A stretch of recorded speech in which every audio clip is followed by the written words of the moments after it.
విశ్వామిత్రుని ఆగమన వార్త వినగానే దశరథుడు అదిరిపడి, విశ్వామిత్ర మునీంద్రులా నా దర్శనం కోసం వచ్చారా అని మంత్రి పురోహితవర్గంతో కలిసి గబగబా అడుగులు వేస్తూ రాజద్వారం దగ్గరున్న విశ్వామిత్రుని సమీపించి, స్వాగతం బ్రహ్మర్షి, సుస్వాగతం అని పలికి విశ్వామిత్రుని పాదాలు కడిగి ఆ పాదతీర్థం శిరస్సుపై జల్లుకొని తన ఉత్తరీయంతో ఆ పాదాలు తుడిచి, రండి మహర్షి రండి అని వినయంగా ఆహ్వానించాడు. విశ్వామిత్రుడు రాజసభా ప్రవేశం చేస్తూ వశిష్ఠుని చూసి, బ్రహ్మర్షి వశిష్ఠులకు ప్రణామాలు అన్నాడు. వశిష్ఠుడు చిరునవ్వుతో చేతులు జోడించాడు. దశరథుడు తన సింహాసనం పైన విశ్వామిత్రుని కూర్చోబెట్టి తను ఆయన పాదాల చెంత కూర్చున్నాడు. దశరథ, నీ రాజ్యంలోని ప్రజలందరూ క్షేమమేనా? ధర్మ మార్గంలోనే జీవితయాత్ర సాగిస్తున్నారా? సామంతరాజులు నీకు విధేయులై ఉంటున్నారు కదా? సామదాన భేద దండోపాయాలను అనుసరించి న్యాయ పరిపాలన చేస్తున్నావు కదా అని విశ్వామిత్రుడు దశరథుని కుశల ప్రశ్నలు వేశాడు. బ్రహ్మర్షి, సర్వమూ కుశలమే, సమస్తమూ భద్రమే. మీ ఆశీర్వాద బలమే మాకు రక్ష. ఎదురుచూడని తమ ఆగమనం దైవదత్తమైన అయాచిత వరం. మీ పవిత్ర పదస్పర్శతో నన్ను, నా రాజ్యాన్ని, నా ప్రజలను పునీతులను చేశారు. మీ దర్శనంతో నా జన్మ ధన్యమైంది.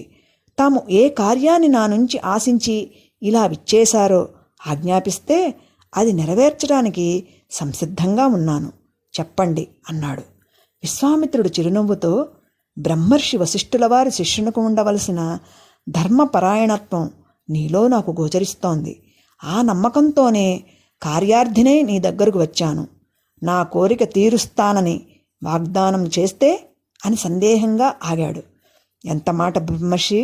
ఇక్ష్వాకువంశీయులు ఆడిన మాట తప్పరని మీకు తెలుసు కదా. మీ కోరిక ఏదైనా అది మనఃపూర్వకంగా ఆనందంగా నెరవేరుస్తాను, చెప్పండి అన్నాడు దశరథుడు. దశరథ, లోక కళ్యాణకాంక్షతో నేనొక యాగం తలపెట్టాను. కానీ రావణుని కింకరులైన మారీచ సుబాహులనే రాక్షసులు నేను యాగం ప్రారంభించగానే అనుచర సహితులై వచ్చి రక్తమాంసాలతో యాగవేదికను ధ్వంసం చేస్తున్నారు. యాగదీక్షితుడు క్రోధోద్రిక్తుడు కారాదు కనుక ఆ రాక్షసులను శపించలేకపోతున్నాను కనుక అని ఆగాడు విశ్వామిత్రుడు. సందేహిస్తారెందుకు బ్రహ్మర్షి, ఆజ్ఞాపించండి అని స్థిరంగా పలికాడు దశరథుడు. వశిష్ఠుడు సుమంత్రుని పిలిచి, రాముని వెంటనే సభాస్థలికి రప్పించు అని రహస్యంగా చెప్పాడు.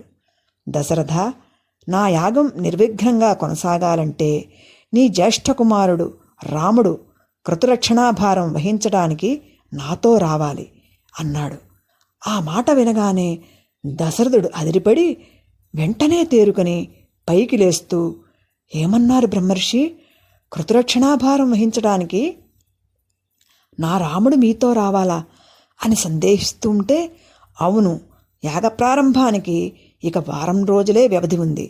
యాగ సమాప్తి కాగానే నీ రాముని క్షేమంగా నీకు అప్పగిస్తాను, నన్ను నమ్ము అన్నాడు విశ్వామిత్రుడు.